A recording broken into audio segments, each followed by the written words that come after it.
The exact same PC, same CPU, same GPU, same cooler, ran 8 degrees hotter just because of the case. One had a mesh front panel, one had glass. That's not a cosmetic difference, that's a performance difference. A lot of people pick their case based on how it looks and then wonder why the PC runs hot. In this video, I'm going to show you what actually matters when choosing a case, the measurements you need to check before you buy, and which cases I'd pick at every budget in 2026. This is the last video in the series, and after this you'll know how to choose every single part in a gaming PC. Your case isn't just for decoration, it's the enclosure that determines how much air gets to your components, how hot your GPU and CPU run, how loud your system is, and how painful or easy the build process is. A good case gives your components room to breathe, makes cable management easy, and stays quiet under load. A bad case chokes airflow, traps heat, and can actually cause your CPU and GPU to thermal throttle, meaning they slow down to avoid overheating. That costs you real FPS. The case is also the one part you'll live with the longest. GPUs and CPUs get upgraded, but most people keep the same case for multiple builds. So it's worth getting quite right. Cases come in 4 main sizes and each one is designed for a specific motherboard form factor. Full tower is overkill for most people. You get massive amounts of room, support for giant radiators and multiple hard drives, but it takes up a lot of desk or floor space. Unless you're doing custom water cooling or need 5 storage drives, you don't need it. Mid-tower ATX is the default for a reason.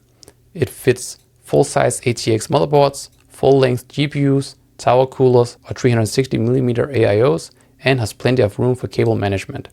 If you're building a standard gaming PC, this is what you want. Mini tower mATX is a good option if you want something more compact. Just make sure you're buying a micro ATX motherboard to go with it. And ITX cases are for small form factor enthusiasts. They're the tightest to build in, often the most expensive, and require careful component selection. Only go this route if your compact size is a priority. Airflow is the single most important thing about a case. Get this wrong and nothing else matters. Your expensive GPU will throttle, your fans will scream, and your build will underperform. The number one factor is front panel design. A mesh front lets air flow straight into the case, directly into the GPU and CPU cooler. A solid or glass front panel blocks that intake and forces air through tiny side vents instead. The difference is anywhere from 5 to 12 degrees Celsius depending on the case. Next is fan placement. Most cases come with 1 or 2 fans pre-installed, usually one front intake and one rear exhaust. That's the bare minimum. Ideally you want 2 to 3 intake fans in front and 1 exhaust fan in the rear. You'll hear about positive versus negative pressure. Positive pressure means more intake than exhaust, slightly more air coming in than coming out. This is what you want for a gaming PC because it reduces the dust buildup. Air gets pushed out through every gap and crack instead of being sucked in through unfiltered openings. Bottom line for most builds: mesh front panel, 2 to 3 intake fans, and 1 exhaust. That's the recipe. One upgrade worth knowing about. Some cases have fan mounts on the bottom panel. Bottom mounted fans pull fresh air straight up into the underside of the GPU, and this matters more than it sounds. Most GPU fans are angled 90 degrees relative to the airflow coming from the front of the case, so front intake fans aren't actually blowing directly through the GPU heatsink. Bottom fans are. In testing, a solid bottom intake can drop GPU temps by 5 to 8 degrees compared to front-only setups. It's a luxury, not a necessity. But if you're running a high wattage GPU and you see a case with bottom fan clearance, that's a meaningful bonus worth paying a little extra for. Before you buy a case, there are 4 measurements you need to check. Skip these and you might end up with parts that literally don't fit. Number 1 is GPU length. This is the one that catches most people off guard. Modern GPUs are massive. Check the maximum GPU clearance in your case's spec sheet and compare it to your GPU's length. Leave at least 10mm of buffer. Number 2 is CPU cooler height.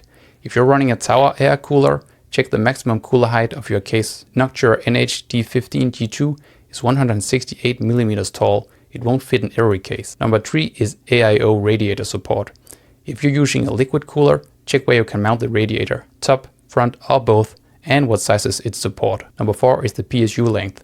Some compact cases have tight PSU bays.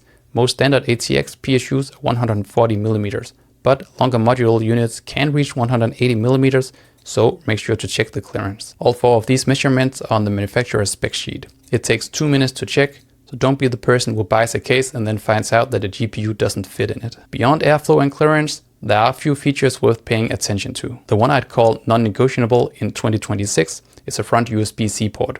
Everything charges and transfers over USB-C now. If your case doesn't have one, you'll regret it.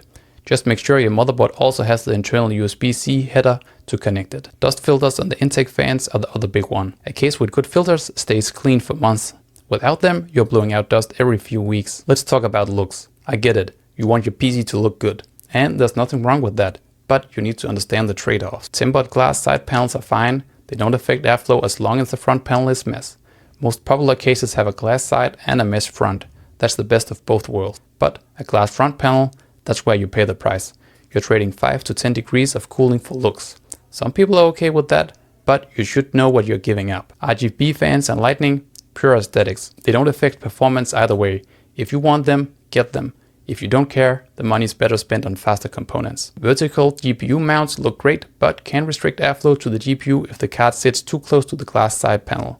If you go vertical, use a case designed for it with proper standoff distances. You'll see the Lion Lee O11 everywhere online. It's the iconic showcase case.